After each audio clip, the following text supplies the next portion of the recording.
Hello, I'm Sherie Tengbergen here at the Education Network in Palm Beach County, and we're here to learn about watercolor painting. In this clip, I'm going to show you how to paint roses.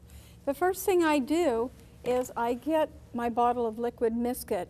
That is a Maskoid, or a actual material that keeps and allows you to keep the whites white. And you'll need that when you're painting a rose. What I do is I put it in the small container, and then I draw down my rose using a very light pressure, and I put in the details of where I want a highlight to be. And I allow this to dry. This is like rubber cement is to an artist. And then what I'm going to do is I'm going to start painting the rose. Now, a rose is a kind of flower that has a very dark center, and the petals tend to get lighter as they go out. So it's important when you start the rose that you paint from the middle and go out to the outer edges of the flower, getting lighter and lighter as you proceed. So I'm going to start with a round-tipped brush, and I'm going to load it with water. And I'm going to pick up one of my favorite colors, which is called Permanent Rose.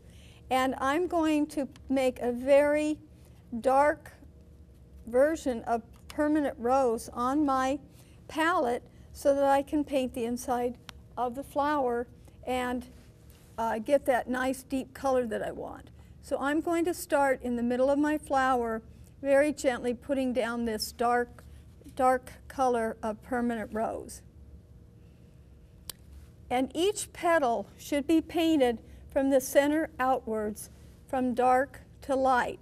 So I'm going to take my brush, and I'm going to start pulling the color out and away from the center of the flower, and make each leaf and each blossom get a little bit lighter as it goes out to the outside of the flower.